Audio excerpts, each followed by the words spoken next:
Welcome, everybody, this evening to probably my favorite webinar. I know I've been excited about this ever since I announced it 2 weeks ago, but this is a game changer. Truly is. It truly has been for me in practice. And that is really becoming a student of sales. It sounds funny for practitioners. And again, that's because of our conditioning. For whatever reason, maybe through our education or things we've heard, um, we've never been able to really join in our minds this connection between business and practice. We think they're almost mutually exclusive, or we reluctantly try to bring them together. But um, nothing's farther from the truth. They actually are one and the same. I think today, after today's webinar, after today's training, I think you'll feel a lot better about it for sure. I know I did. It was like a light bulb that came on. Um, again, excitedly, I am presenting something that's going to be gold for you. And it really is teaching you the science behind patient sales, enrollment, and retention. I mean, that's exactly what we want, right? We want patients to enroll in our care. We want new patients to come in. We want them to stay with us for lifelong wellness care. We want to be running partners in their health. We want them to be committed. We want them to invest in their health. We want sales to go smoothly for our services, for products, for things that we can offer them to improve their health, all with their best interest in mind first. I always say, as you know, provide massive value to others, which will reflect back as massive abundance and wealth to you as a practice, as a clinic owner. And that's what really now understanding the science behind all this really helps to ensure that you achieve that exact objective. So again, I want to introduce myself. I'm Dr. Vikas Puri. I'm the president and co-founder of Intelligent Health Group. We're a franchise of rehab and wellness clinics. As well, I am the founder and president of Clinic Real Intelligence, who is bringing you this wonderful training today. At Clinic Real Intelligence, we developed this specifically for the interest of trying to raise other clinicians, other clinic owners to higher levels of success in their practices, a higher level of abundance, higher level of profitability in their practice. I want to give back everything I've learned to you so that we can shorten that learning curve and not have to learn through the school of hard knocks like I have.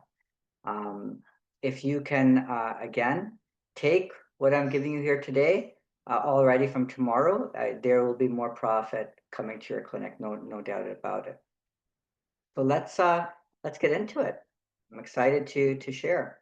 So let's start here. I always, just like when we talk about health, the definition of health with patients, I always like starting there. When it comes time to consulting with clinicians, I like to start with this. What is the definition of sales? If somebody wants to put that in the chat and educate a guest, more than happy to play along here as well. And that's what I would also say. If you have any questions, do post them in the chat, and we can always get to them at the end as well. But yes, this when you learn the definition of sales, or really, again, maybe rehear it if you haven't heard it in a while, it does help alter your paradigm. So the definition of sales is providing a solution to a problem. That's it. Simple as that. That's what sales is. And yet, when you hear that, providing a solution to a problem, it doesn't sound so scary, does it? It doesn't evoke that same feeling that sometimes we get culturally. We've been kind of, it's been ingrained in us somehow. We've picked it up somewhere where sales is a bad word.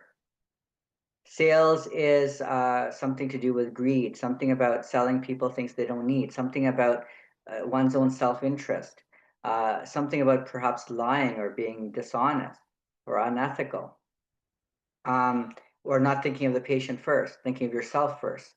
I mean, all these crazy things, these connotations have been attached to sales. And so we start visualizing in our mind maybe a used car salesman and that whole cliche and the stereotypes of people selling people lemons and trying to pocket more than what the car is worth.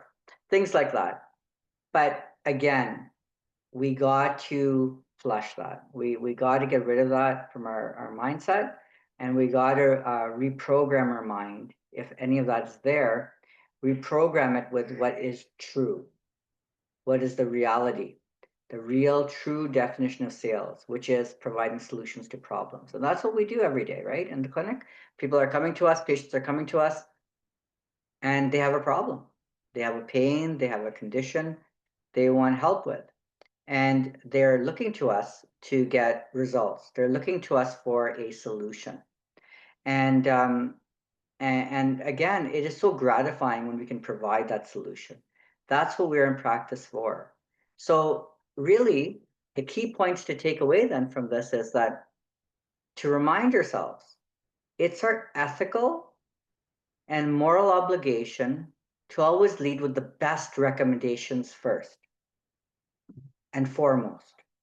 Now, again, that sounds like it would be obvious, but I'm telling you right now, most practitioners in practice do not, and I repeat, and I stand by it, do not lead with their best recommendations first. Usually they're colored. They're colored by perhaps fear of rejection, perhaps fear of putting a too high a price point before the patient, and the patient might think it's too expensive. So let's tone down some of these recommendations. Let's maybe stick to more of the basics, or as some of us like to make ourselves believe, more the essentials for the care instead of something more comprehensive, something more holistic, which obviously would provide a more complete, better result, a more optimal result, and hence that would be the best recommendation, right? So we don't want to be judged. We don't want to seem like we're being greedy. We don't want to sound like we're overselling. Again, this is all our own limiting beliefs that are coming in. We're getting in the way of the good for the patient. Okay, so it's really important that we don't let fear of rejection hold us back. We have to stay patient centered. It's not about you. It doesn't matter if the patient likes you or not. What matters is that you're giving the best recommendation opportunity and option first. Have a service mindset. It's all about servitude, serving the patient. It's not about you. I remember, and I've said it before, the story, but again, because it resonates with me so much, it stuck with me so long, it's kind of empowered me in a way. I'm glad it happened now in hindsight. I want to share again with you the story I had, right? Several years ago, it seems like many years ago now, I gave my best recommendation, I thought, to the patient. At the report of findings, we found that the patient hadn't really changed very much. Their condition hadn't really altered very much. And so that's when I said to them, well, you know what, maybe we should actually get used doing X, Y, Z. Perhaps it was physiotherapy, perhaps it was a couple of more modalities we could have plugged in at this point that we hadn't to this point. And he just turned to me and said, well, would this help me more than what you've been doing? And I said, yes, because of X, Y, Z reason, you know? And again, I don't remember what the modalities were that I had suggested at the time, because what came after, which was his response, his wrath, is what stuck, right? It's what stuck with me, and nothing else really matters at this point. But clearly, I would have mentioned new options, additional options, adjuncts, things he could do to hopefully move the needle, things perhaps more comprehensive or perhaps more, involved. And obviously, with that would come a bigger price point. But at this point, I thought, okay, well, now we need to do it. And he says, well, if you think this would help me more than what you were already doing, why didn't you offer that first? And I said, well, I didn't know. I don't like doing that because I don't like to offer things to people because it's too costly and it's more expensive. I like to keep the more expensive things till later. And if you don't need it, I would rather just start with something small and to save you money. So I thought I was being very noble by saying this. But what happened after that was telling. The patient turned to me and said, "How dare you? How dare you make a judgment about what I'm willing to spend on my health? You know I'm suffering. Why would you not give me the best option first?" And this is again, sometimes God speaks to us through various means, and in this case, it was through the patient because it stuck. It was jarring. It certainly brought me to attention, and it made the point very clear. Yeah, why didn't I do that? It was because I thought maybe this would be too expensive. Maybe I thought he would say no because it would be seeming too involved, um, and maybe it's not what's needed. Um, I would stick with more some simpler options, something more of the essentials. And instead I was being limiting. I was limiting my mindset. I was limiting the opportunity for the patient. I was certainly not being holistic enough. I certainly wasn't providing an opportunity where um, the patient can get the best results in the quickest amount of time. I was using my own judgments. I was coloring things, and that should not happen. Clearly, right? So it was telling. So again, that's the key takeaway I want you to have is when people come with problems, give them the best solution. That's your moral and ethical obligation. Lead with your best recommendations first and make it about them. That's what true patient-centeredness is about. It's not about thinking about somebody's pocketbook. It's about thinking about what's going to get them to their goal in the best, most comprehensive way, most effectively, getting them the best result. Um, So with that, though, of course, comes if there is objections or if some after you have led with your best recommendation, of course, you're ready to customize. If somebody wants to, from their perspective now, and this is on their terms, wants to reduce things because of cost or time or concern about a certain treatment, that's what your informed consent opportunity is about. So then they can make an informed decision and decide what they want, and then be ready to certainly customize for the patient. And we do it to the point where you are still getting a positive value proposition for that patient. Okay. And we'll get into this, but as long as there's a positive value proposition, the patient will enroll in care. That you've customized it so they see the value in what it is that they want to enroll in, that they're getting what they believe they want, and ultimately that's what it's about, giving the patient what they want, but after they're able to make a complete informed decision, and yet at the same time during this process be ready and be willing and certainly be assertive in telling them exactly what would happen with each type of treatment, what they can expect, and be authentic and clear and honest about the results they can expect from whatever it is that you're offering them, whatever they're choosing. There should not be any surprises. That's a key. Okay. So that's sales. So this is my favorite takeaway. This is where what really makes things scientific. This really is a wonderful means when we're communicating with patients. That's a wonderful thing to keep in our minds. And I do it all the time. But this is the science behind patient sales, enrollment, and retention. This is the science behind patient psychology, behind human psychology. This is the reason why people buy anything, let alone patients. Any of us, when we go to the mall and we pick something up, even the grocery store, anything, taking on a certain travel option, vacation, what have you. For us to purchase something, put our hand in our pocket, take out money, um, plastic or otherwise, there needs to be a positive value proposition. In other words, there needs to be perceived value there. There needs to be enough value there where I think, yeah, the cost of this is outweighed by the positives, but what I'm going to get for it. So the pros of me doing this transaction are more than the cons of doing the transaction. And it's simple as that. I mean, that's sales 101. That's it. That's the equation. And if we break it down further, then if we really want to see what creates this perceived value, it follows this simple equation, but very, very uh, you know mind-blowing equation, I would say. And it makes so much sense that what you want in the equation for perceived value to be high, you want that numerator of that equation uh, to be the dream outcome multiplied by the likelihood of success over effort, time, and money. That denominator needs to be very small. So if the denominator is small, numerator is large, then obviously the product there is going to be a very high perceived value.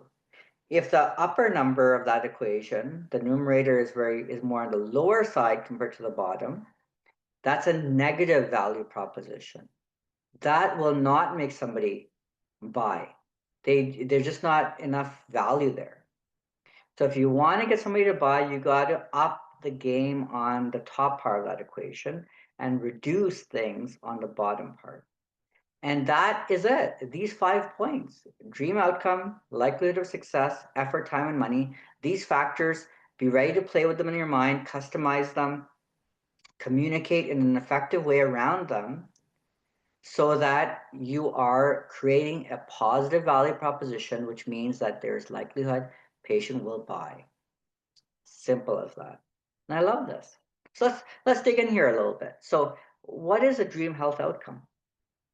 This is where it's essential that during the initial assessment, you are identifying for the patient, not just what they're coming in with their chief complaint and doing a regular consultation, finding out the onset, the palliative provocative factors, the radiation quality of pain, numeric pain scale rating, and so forth.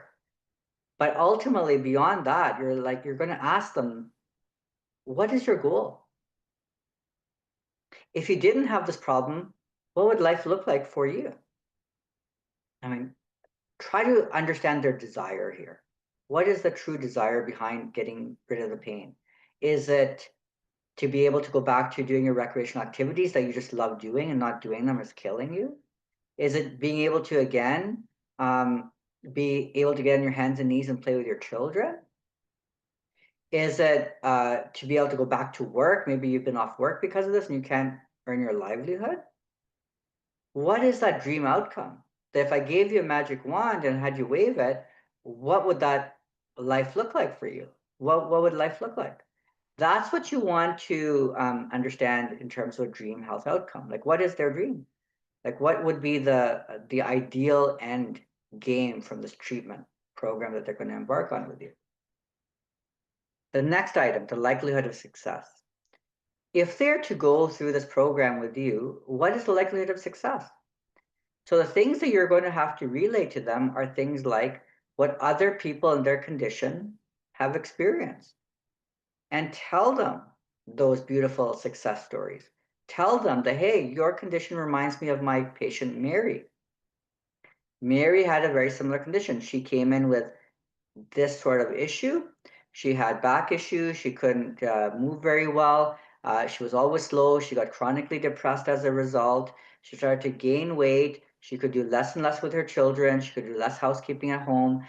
She was causing more fights with her spouse. She just had to start taking more time off work. She couldn't work the same number of hours. It started to affect their financial life. It created a lot of stress. And ultimately, it actually led to divorce in her situation. And then she came to me in that state, and we began their treatments. And what we found is very quickly, in fact, in as little as 90 days, she was not just out of pain, she was moving better. She had already started to lose some weight, and now already she was having much more hope that she can get her life back together. So that is a beautiful success story. So share your success stories. Tell them facts. People love facts. That in fact 90% of the people receive 80% of the result of decreased pain and improved movement in as little as 90 days. This is a very high success rate. What other things can we do to increase the likelihood of success? Well, we can provide a guarantee. And yes, there you go. There's that G word, right? Guarantee. As practitioners, we're trained, you can never give a guarantee. You shouldn't give a guarantee for things. And I understand nothing is 100%. We know that, somebody may not get the result. It doesn't happen 100% of the time. But we know from our experience clearly in practice that most people do get well. So why not provide them the guarantee that, hey, if nothing changes in this time period, and of course have the caveats that being said, this assumes you've done everything we've asked you to do, you follow through on all the recommendations we've put out before you, you followed your treatment plan properly, and if there still is no change through our progress assessments and our exams and our outcome measures, in this time period of 90 days, which the program has, we'll continue treating you for free or for a certain amount of time, like 45 days, or until you get better, whatever comes first. Give them some sort of, again, incentive, belief, trust that they will get results. And if they don't, that you're going to take care of it. You're going to help them through that. You're going to find another way for them that, what, they will get more value, that all the value won't be lost there. They still have a chance to make up value by getting more free treatment or getting a new type of treatment or getting still that you will do your best to move that needle. So that gives them a little bit more trust, more likelihood of success, more runway space, so to speak. Then, obviously, when we talk about effort, what kind of effort do patients need or require as part of their treatment plan? Well, clearly, they need to put effort in terms of getting to the clinic, right? They need to make the effort to follow your recommendations, whether it's for diet, supplements, exercise, using assistive devices, how long they have to use those sorts of things and tools. That's effort. Um, Time, clearly, how long it'll take for them to get those results. How long will they have to be in your office each and every time? How much of their time are they investing here? Speaking of investment, of course, the biggest thing that we obviously tend to find as objections in our office is money. Look, we're going through hard times right now. Everyone has money issues.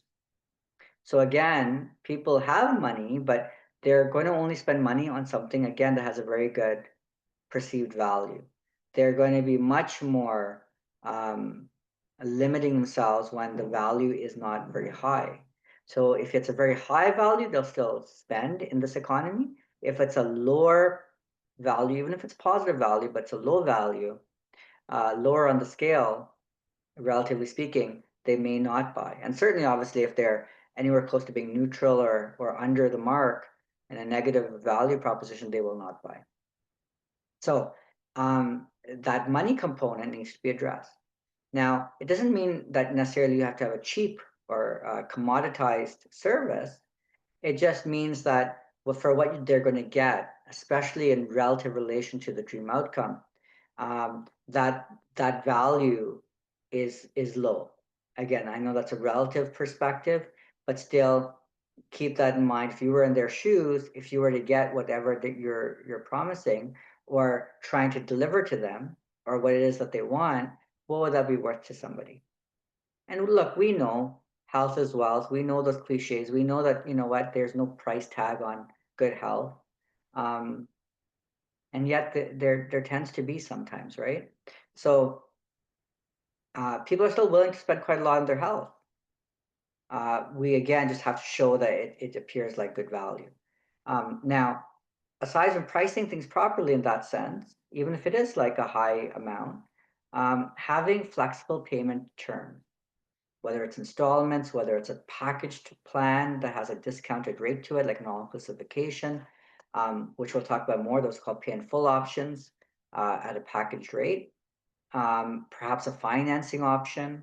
Having those things will also help in addressing this money component to this equation, because it's not just the actual figure amount, but it's how they're paying. Making that easy will reduce the negative or the con attached to the money component. Okay. So hopefully this gives you a good feeling about understanding the key things you should hit on in your communication, in your report of findings with patients, in your dialogue with patients, keeping these things in mind, making sure that you're hitting on them. You're being ahead of it. You're calling out the elephants in the room, whether it be about effort or money or likelihood of success, that you're being ahead of it, that you're speaking to it before it even becomes a question. And that becomes very important. Okay. Now, if we continue along these lines of understanding the scientific process, there's one thing about having an equation to show perceived value, but um, we have to understand we're humans, and humans have a psychology that needs to be understood. We need to understand the psychology of the consumer, of the patient, of the person sitting across from you. What are they thinking? What's their mindset like? How does their mind work? Understanding the workings of the mind is very important. Okay, and that's in any relationship. And the patient-doctor relationship is obviously no different. Now, so there's a couple of unique things, obviously, when it comes to this part of the patient journey, specifically around enrollment and certainly continuing in a retention model with us that we need to understand. So let me, I put this into basic terms, but this again was another thing that has been life-changing for me. I have been through mindset coaches, coaching programs where um, this is almost exclusively the type of training that we get and various applications around it. But this is the core teaching that we go through, and it helps us at so many different levels. So let's understand the mind. Okay, so the mind actually has two parts to it. There is a conscious mind and there is a subconscious mind. Okay, so you can also think of the the the brain, and you can think of the heart. So the brain would be the conscious mind, and the heart would be your subconscious mind, right? That's your heart side, versus the conscious mind is your mindset, right? Some people think of it in those terms as well. So, in terms of a conscious mind, we're thinking of processing logical information from outside. This is the conscious mind is what is our using our five senses. You know, our sight, our smell, our hearing, taste, and touch. All these senses. That's all bringing information into our mind. It's information processing. It's what we tell people, tell our patients. It's the facts we share with them. It's the things that are coming in immediately into their mind as thoughts, as data points. Okay, them in their own, they don't carry necessarily an emotion yet. Okay, but now after it enters the conscious mind, the next step is going into the subconscious mind. So when that seeps into the subconscious mind to the heart, so when they start thinking about those thoughts, or people um, start to really introspect on those thoughts or hold those thoughts in their mind for a little while, they start allowing it to seep into the subconscious mind where we're processing feeling. And that elicits a vibration in our being, in our aura, in our heart center. And that vibration will create a mood, right? And that might be a feeling of joy and happiness, excitement, or it could be something a little bit more melancholic. It could be something causing some fear, some sadness, depending on what those data points are and what those senses that have come in are now percolating down to the subconscious mind to make us feel. Okay. So again, this is after some processing has been done. Think of as food. You eat a food and then it has to get digested, right? So just like that, a thought is like a food, but then that thought has to get processed, and it gets processed in the subconscious mind. And at that point, it elicits the emotion. Now, some people call the conscious mind the physical mind, and some people call the subconscious mind the emotional body or emotional mind. Lots of different jargon, but again, it all relates to these two components. One is more without feeling, and one is with feeling. Okay, so the conscious mind comes first, subconscious mind comes second. Once things start sitting in the subconscious mind and there's a feeling, there's a vibration, clearly there's some energy in motion right now. In other words, there's an emotion. Your body is working, has a certain frequency to it, a certain vibration, a certain feeling. And people then take action. And what is taking the action? Well, your physical body, right? Your physical frame. It makes you get up and do something. It makes you take an action, a physical action. And so we have the conscious mind, the subconscious mind, and the body. So these thoughts becomes feelings, and the feelings then through the body become action. Very key here. It goes in that order: thoughts, feelings, actions. Now, what happens next, it's very important that we understand, is that when we're taking an action, it's going to create an equal and opposite reaction. So that reaction is really the result. So by us taking the action, for example, a patient coming into our care and undergoing treatment with us for a certain amount of time or doing certain things that we're telling them to do, the reaction or the result is going to be, for our purposes, the improvement, the measures of change, the objective change, which is fantastic, which is exactly what we want. And then, of course, if they get those results that they've been seeking, it will help to reinforce faith that this works. And that faith then ultimately becomes the philosophy that they go by, the paradigms that they have come to understand and accept and adopt. That is key. So the whole formula then it becomes at that point in the psychology of the person that now after this has gone through this whole process is they have a certain philosophy about them. Again, it could be a wellness philosophy. You know, lifelong chiropractic patients that you treat probably in your practice, they have a very different mindset, a belief system. Their belief system is in natural health.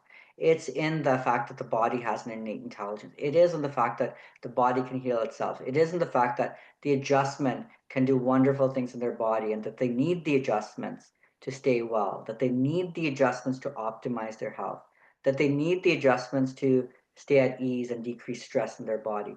They have this full, not just understanding, but the faith and trust in that. That's their belief system. So that's their philosophy.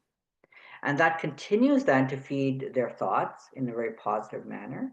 They continue having those thoughts, those facts, and understanding. And then, of course, continually then that will flow into them having the emotions around that, the feel good feelings around that, the positive vibration around that, which will then continually allow them to take those actions continually in terms of coming back in regularly for their periodic adjustments, for their maintenance, for their wellness.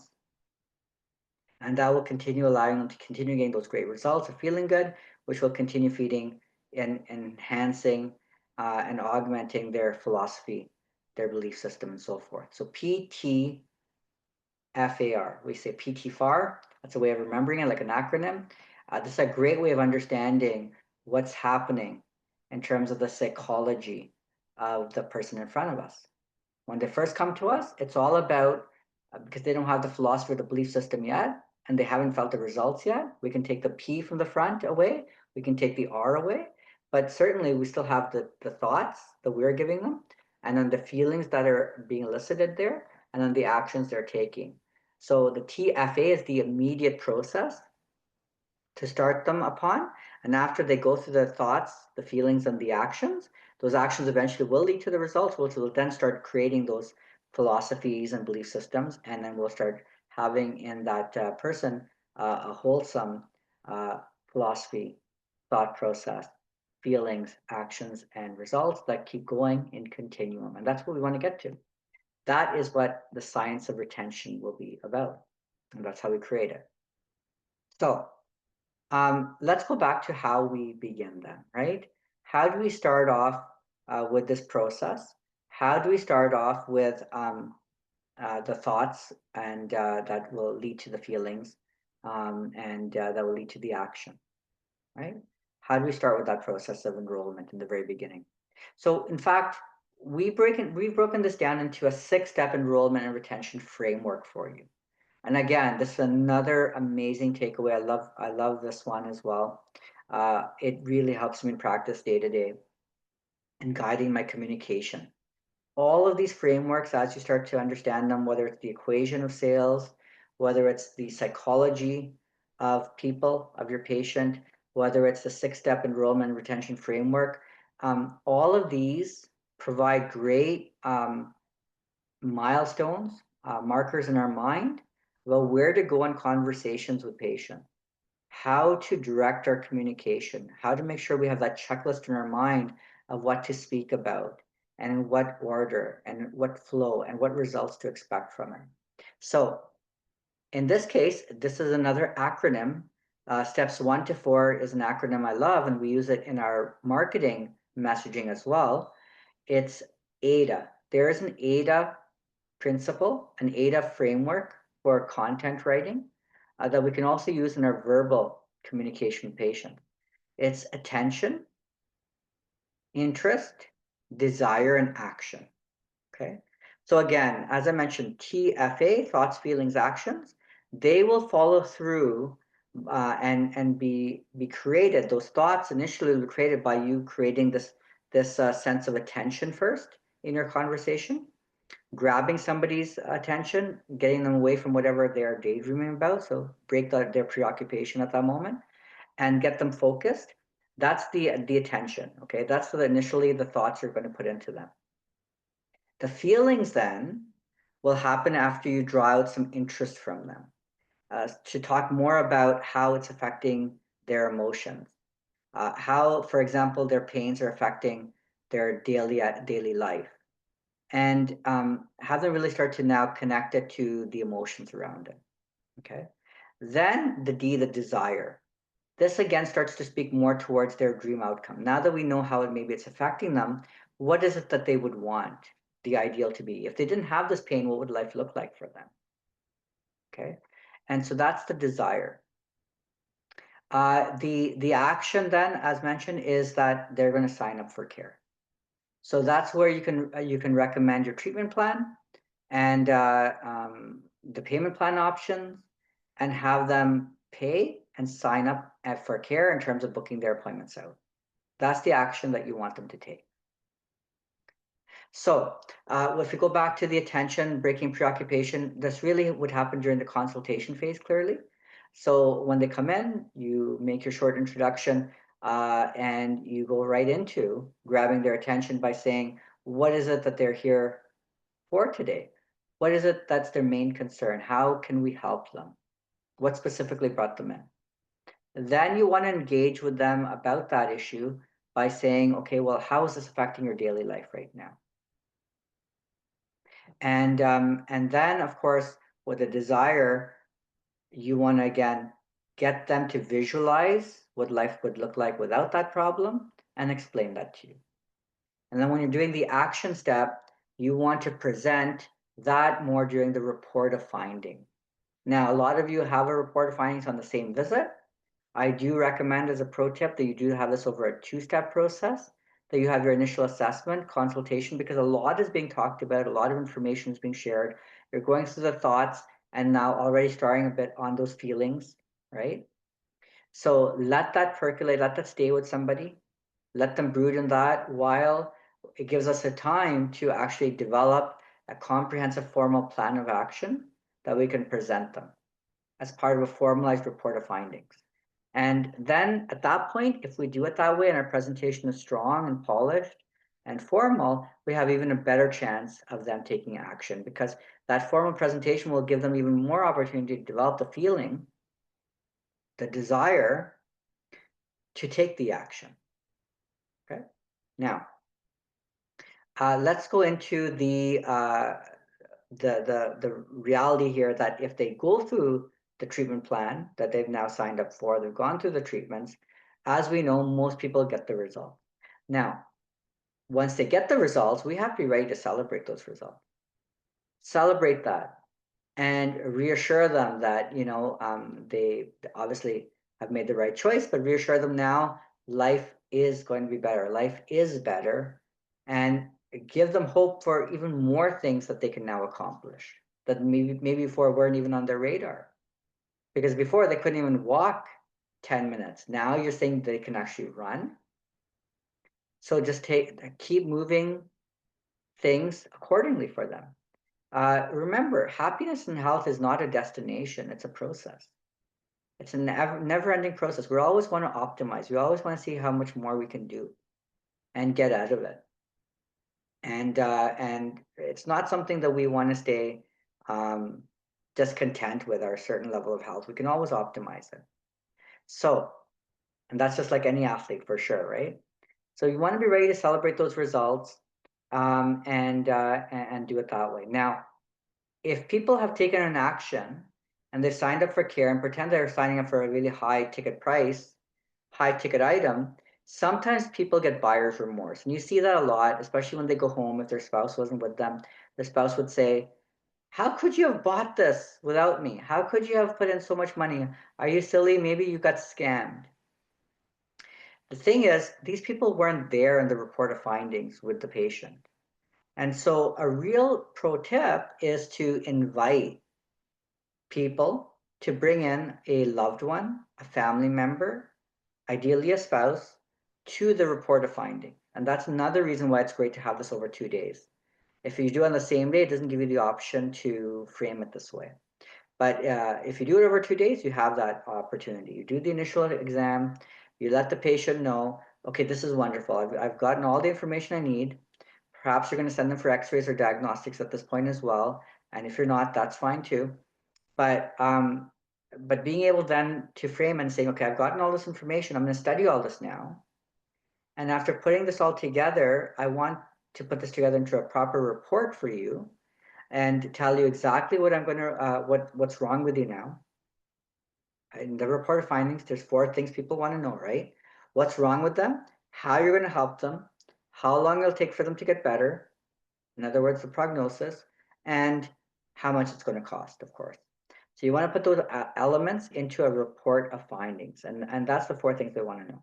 So when you are ready to present that and to take the action to prevent the buyer's remorse, you want to let them know, hey, you've signed up. I'm so happy. Congratulations. But look, if you go home, if your spouse has any concerns about this, because I know sometimes this can happen, let them know. They can give me a call. I'm happy to go over this with them myself, whether over the phone or in person, so they understand. Also understand that if you are in a program with us, you can always get back what's left on your retainer at any point. If you want to opt out of the care at any point, you're not locked into anything. You just get back what's left on the credit. It's just a credit when you're buying a pay in full. Okay. So that's what we do to just be ahead of the buyer's remorse. Um, Lastly, as we celebrate the fact that they've signed up for care and celebrate that and now move forward with them, and we want to just make sure now on our subsequent visits that we're continually providing amazing service, of course. And that's what I guess we are best at as practitioners, right? This is where we feel most comfortable doing our actual treatments. Forget the communication piece, forget sitting, forget the presentation part, forget the selling part, forget all of that administratively. Let's just talk about doing treatment. We love that. We know chiropractic works. We get great joy from it. We know that it's amazing. Very few professions are there where you can actually touch somebody and make them feel better right away. But we have that. And so we have confidence in that. And with that comes also our certainty. So we know that we can provide great service. But what's really important, though, is that patients are feeling that. They're understanding their progress. So having regularly scheduled progress exams along the way is really important. I always recommend it every 12 visits, for example, but making sure it's there with proper outcome measures, proper ways of measuring things, proper physical exams, redoing anything that was positive in the previous exam to now, showing the patient what the changes are, celebrating each of those changes. If certain things need to be adopted or changed, um, do that. Make those pivots, make those changes in the treatment plan at that point. Very, very important. Okay. Again, that's providing good service to the patient. Okay. Making sure that the needle is moving. And be ready again to create those new recommendations. Okay. So that is really important. Of course, once they've gone through their immediate program, then being ready to put them into wellness care, regular treatments. And that could be in a subscription model. It could just be on periodic pay-as-you-go visits, whatever it may be. Lots of good options that way. Now, obviously, the one thing that people always, I guess, get uncomfortable with, I would say, at times, because this goes back to us as humans, we don't like rejection. And that's, again, as I mentioned in the very beginning, what kind of holds us back at times, right? From providing our best recommendations. We are like, oh my God, we don't want somebody to say no. Humans, we like to be liked. We don't like to be unopposing or any sort of antagonism. We don't like to be in arguments. Certainly as doctors in a doctor-patient relationship, right? We want things to be smooth. But at the same time, of course, that's not always going to happen. You're going to have times where people are going to give objections. And of course, we know what some of those main objections are, and I've mentioned them previously, right, in our equation. Either time, money, effort, and all those certainly are things that are often brought up. The most common, as mentioned previously, was the expenses, right? How expensive is this program? How much does it cost? So handling objections is very important. So having some scripts in your mind, know how you can drive that conversation, how you can segue it, how you can move it from being a negative to a positive is very important. For the expense, for example, anytime you hear an objection, try to reframe those objections. So a money objection could be reframed as, well, that's fair. You could save money if you didn't do this. But can I ask you what it would cost you if you didn't end up doing this treatment? What would it cost you, not just in terms of money wise, what would it cost you, but what would it cost you in terms of life experiences, your goals? What would the cost be? What would the cost be to your relationships right now? So that the pro is you save dollars. What would be the negative of you not doing this? So reframing it with a question would be great, but also reminding them that there's a cost if they are not well. There's a cost in terms of productivity. There's a money cost there in terms of output and so forth. And so let them know they would also lose monetary amounts, right? If their body isn't well, there's only so much they can do effectively to be able to earn, or certainly not enough that they can actually start excelling in what they're doing and get a promotion and get even more money. So they might be leaving money on the table by not getting well, right? So these are things that we can, again, help to remind people as part of our reframing. And so this all amounts to focusing on avoiding future losses versus the current investment. So again, we're not objecting or certainly opposing the fact that they think that or they feel that there's a money loss right now, but making it seem like it's an investment in their future, reminding them it's an investment in their future, and this will help them avoid future losses, like the condition getting worse or getting to a point where they would actually have to stop working. That's very, very important. Okay. Now, when they say, I need to think about it, or I need to go home and talk to my spouse about it, these are other objections, right? People get. So if they say, I need to think about it, why don't you just ask them? Well, you know what specific information, maybe Mary, would you need right now to feel more confident about moving forward and beginning care here today? Can you tell me? I would love to hear. Because I want to avoid any confusion. I want to make sure you're well informed. I want to make sure I'm not missing anything. Because clearly you've seen that you need this. You've seen that you want this. So I'm just confused why we're not starting the treatment right now. What is it that you need to hear? Please let me know. I would love to understand more. Help me understand this. Very important you have this conversation. Be willing to have this conversation. Sometimes they can be hard conversations. Sometimes they can be easy, again, depending on your personality, but it's important that we have them. Then address the confusion. Maybe it's as simple as, well, I just don't know if I can, um, book 3 times a week right now for this next month. I have a lot of things going on. I might just be able to do two. That might be what's in their mind, which is fine with us as clinicians, right? I'm okay if they, for a short time, are just doing twice a week. Twice a week will still get change. They may not know that because they saw the recommendation of 3 times a week or 4 times a week, and they're thinking they got to stick with that. Maybe that's what's in their mind, and they weren't expressing it. But now we've asked them the question, and they've told us, and we were able to very easily explain that, hey, that's okay. We can still do twice a week. That's not a problem. If you can never come in the third time, just do it. But I'm still confident at the twice a week. And then they'll be like, okay, great. So they didn't end up having to go home and think about it, about how they can make that third visit. Can I do this third visit or not? That they don't have to think about. We took that issue away from them. So be ready to take issues away from people before they walk out of your office. Next, if they say they're not sure if it'll work, again, that's that part of the equation, right? The likelihood of success. So reframing it, let patients know what we typically see in that condition. As I mentioned before, I give you the example, type of outcomes people get, that there's a high success rate with your type of program. Perhaps you'll say something like 90% of people get 80% of the result in as little as 90 days without drug surgery or needless treatment. So that's, again, very reassuring that most people do get that. And if it doesn't work, as I mentioned previously, the guarantee, that helps. Also, if they're not sure if it works because they've been to chiropractors before, maybe they've tried, laser treatment that you're about to offer them.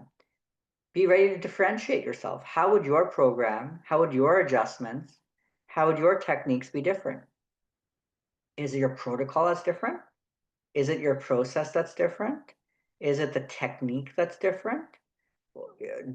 Say something and do something to show that you're different, that yours is perhaps more comprehensive, that you're not just doing those chiropractic and laser, you're also adding in other items, whether it's active therapy or physiotherapy or things that were missing previously from their recipe, and that's why they didn't get the result. That yours is a more wholesome recipe, a more complete recipe, a recipe for success. So ensure that you're putting that forward. Very, very important. Okay, so let's talk about pro tips then. And I've mentioned some of these already, so I'll just breeze through them, but they're here for your reference.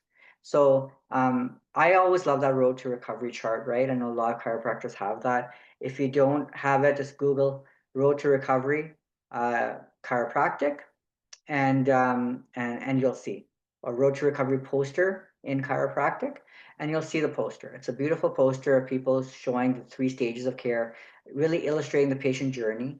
Patients need to know the direct the roadmap.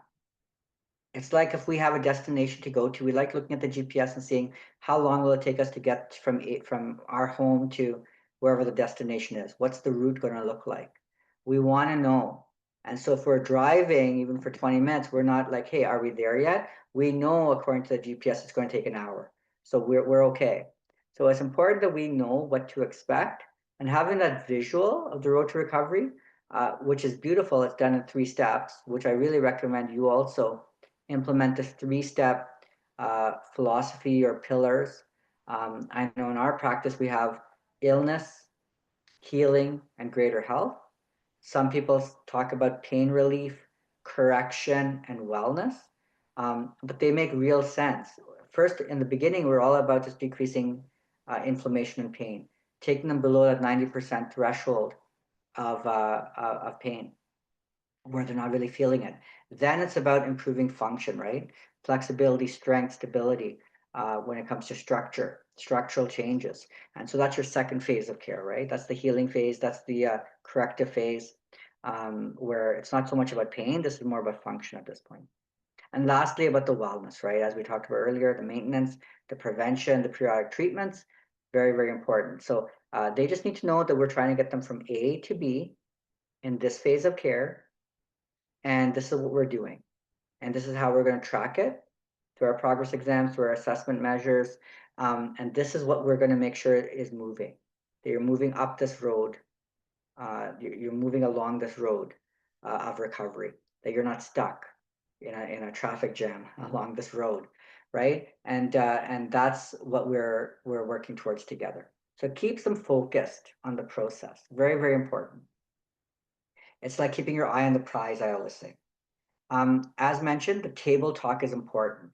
Sometimes as chiropractors, we get very busy in our day, especially if we have high volume practice and we're adjusting people and we might just take 2 minutes with them. And we keep doing that for a series of treatments, right? Whether it's 12 treatments, 24 treatments.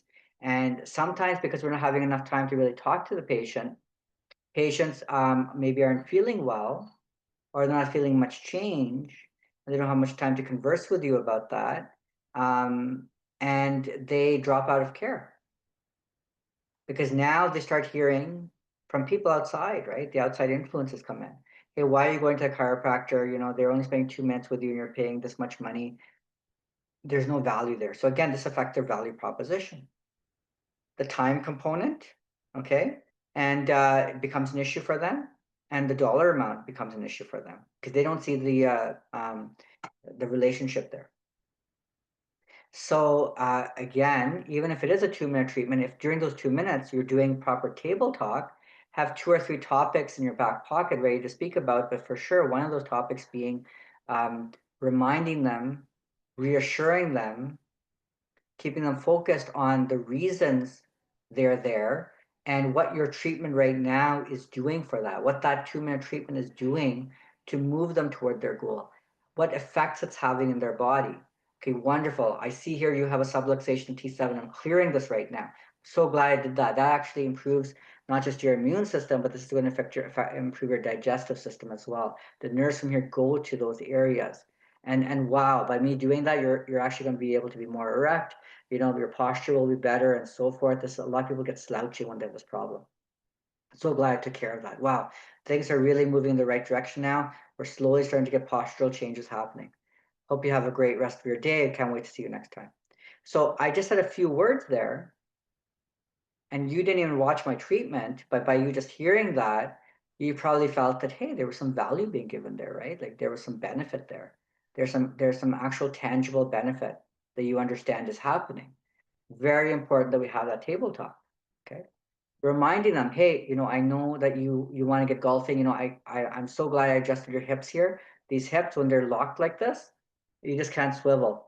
If I keep doing this here, eventually your hips will stay like this. They'll stay moving and grooving. And wow, I can't wait to see what your golf game looks like.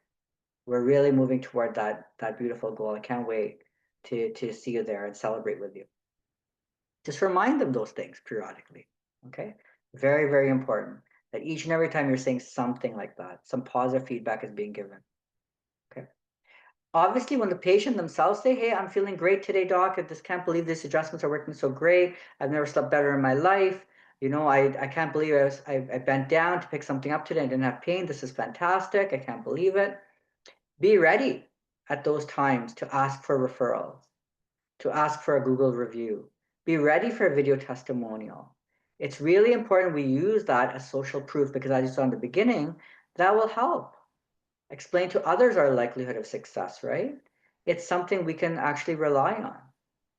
It's something that you want to document for sure and use, whether it's in your advertising, marketing, in your waiting room, and so forth, or talking to other patients about. That's a great pro tip, right? Um, Obviously, when we're in the beginning talking about our best recommendations, we let them know, but we let them know big picture. We don't have to go into the granular. Okay, I need you to get all these products. You need to get like orthotics, a TENS machine, back braces, pain gels, pillows, posture aids, ergonomic devices, uh, and you just keep naming like a dozen different items. It's better to just say it in a bigger way that you're saying, okay, great. There's going to be assisted devices along the way that we're going to use in different phases of care. Some will be for pain, some things will be for improving posture, like posture aids, and some things will be there to continue optimizing keeping you well. We'll let you know at what point we're going to plug different things in. So it doesn't sound so overwhelming. And when we are in that immediate phase, when we graduate them to a certain phase, like for example into the second phase, whether it's about strengthening, it's about posture correction, that's when we start talking just about the posture aids at that point. When they're in the optimization phase, then we start talking about things like are more granular that aren't the big rocks. It's more the gravel. It's maybe things like tweaks in their nutrition at this point, tweaks in mindset, about meditation, about certain stress management or time management strategies, um, more optimizing thing, more life coaching stuff. Okay, so stair step your recommendations. Don't have it all front loaded. Very important. And I've talked about keeping all of these frameworks in mind. Do that. Visualize it in your mind's eye as you're talking to people, making sure that you're mentally saying, check, check, check. I've talked about these things. That makes a huge, huge difference. Obviously, our two-step report of findings, very important, I find, to just get even more and more people to close when it comes time for the sale, so to speak, in terms of patients either paying up front or booking out all their treatments after that first set of treatments or first set of visits. Standard operating procedures. I know I had a whole webinar on this, probably a month ago or so. So important that we document everything we're doing in the office. Okay, so document your process of what happens when a patient comes in the front door from the administration's perspective, what forms they should be given, how those forms should be scanned into the system, what kind of verbiage is being said, what kind of scripting is being said by the front desk to cue them about what to expect in the exam room. When the practitioner comes up, what the practitioner's scripting should be, what they should do, what they should say, how they should follow through on the examination, what the examination should look like, the steps of the exam, the report of findings, how to put that together, how to deliver the report of findings. All that should be documented as a step-by-step guide when training somebody up, but also as a reference for everyone so they can go back to and continue just refining their skills so that they're not missing any of these points, because each step, each script is important and comes together. And when it becomes like easy and automated for the administrative staff or the practitioners, things start to move a lot smoother, a lot more predictably. And that's when you can scale. So very, very important. So obviously there can be a lot of moving parts. There can be a lot of things to put together here, a lot of different standard operating procedures, clearly. Clearly, there's a lot of practice that's needed in not just creating best recommendations for people, but in terms of practicing the psychology of the patient, practicing our communication with the patient, practicing feeling really comfortable and authentic in that moment, practicing feeling like you are delivering the best recommendations, and just knowing internally with confidence that the person will close, that they will either pay in full or book out their appointments, that they will be with you, that they'll be your patient for life. There's a lot that goes into it, and clearly it happens through experience and practice. But if I could reduce that learning curve for you, if I could be your running buddy, if I could be your coach where we train together on this and help train your staff on this and help make sure that we're optimizing, customizing the languaging so it's authentic to you, how would you feel about that? Would you see value?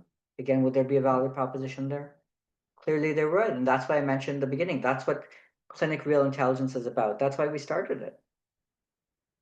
And so what I want to offer for all of you now that have been on the call is an opportunity to book in. Book in with me for the 30-minute free chiropractic business coaching session with me. I would love to hear more about your practice, what it is that you're doing, what your goals are, understanding right now what is your enrollment process, what does your sales process look like, what are your mindsets around sales right now, what perhaps are your limiting beliefs, and let's see if we can start breaking some of these glass ceilings. Let's see if we can try to create a situation where you're very, very comfortable and happy without any glass ceilings there, that you now feel much more in line with doing the best by the patient and feeling really, really good about that. Solving the problem in an even better way and in a way that will reflect back, as I mentioned, as even greater wealth and abundance to you as a clinic owner. That's what it's about. Patient and then profit. So here's a QR code. Scan that right now. Find a time to talk to me. Book in. I would love to chat with you. And with that, that is the end of my formal presentation here today. But if there's any questions, do let me know. I'm just going to open the chat here. I think a lot of these questions I was able to answer along the way. I can see I touched on them. I do see one here that I will address around sales is that one doctor is asking, well, how do we train our staff on sales? Very good question, because clearly, as mentioned, in terms of training staff, it is very important. As mentioned, a lot of us practitioners do have limiting beliefs around sales.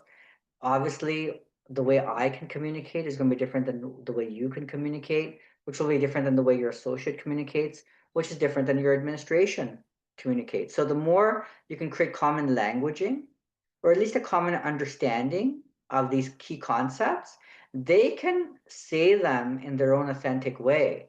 But as long as those ingredients, as I mentioned, the framework is understood by everybody, and they can carry that framework in their own mind, they can enunciate, they can communicate around it in their own way, in their own authentic way, in their own wording. But as long as they understand the psychology of sales, as long as they can understand the formula, as long as they can understand the key points that they need to hit on in communication, and understanding and knowing that that's exactly what their other teammates are doing, that will keep everybody on the same page. So to do that, I really recommend workshops. In fact, our clinic is going to be having a mandatory workshop on this in a couple of weeks, and I'm very excited about that. We're going to go over six hours on this stuff, and role play, make it fun, make it interactive, um, give everybody some positive feedback, make everyone feel when they leave that they're more on the same page. They're feeling better about this whole process, that they feel more confident that they can go and not hold themselves back, communicate the best recommendations with much more certainty and confidence, and close people, whether it's in pay in full options or even selling products or assisted devices to people, but just become more unhinged around it. So I really recommend workshops, making it fun, making it enjoyable, and just keeping in mind that this is a patient-centered exercise. As practitioners, that's what we all want, is that ultimately this is not going to feel like it's a forced activity or process, that this is a way of enhancing their ability to deliver to their patients. All right. All right, everybody. Well, with that, I am again very grateful for the opportunity to share all this. I really feel passionate about the stuff that I went over tonight. I think maybe you had seen that or you could feel that. Um, it has been really changing. It has been a game changer for me ever since I've gotten coached into these different principles and brought together here in this way. um, various coaches I've been with, mindset coaches, strategic coaches, business coaches, they've all said different things, and I've kind of in this 1 hour I've brought everything together that I kind of know. And I know that if you kind of use these tools, this understanding in your own way, it will create immediate dividends in your office. So I'm very grateful for that, and again, really looking forward to speaking to you guys individually, so I can, by all means, customize things even further for you, help understand things, help you understand things even at a greater level, perhaps dig into some more deeper discussions on other key points that we've gone over here that maybe you need more help with or more guidance around. Again, more than happy to do that for you guys. With that, to chiropractic, to making people happier and healthier, in good health, let's keep going and changing the world. Have a great evening.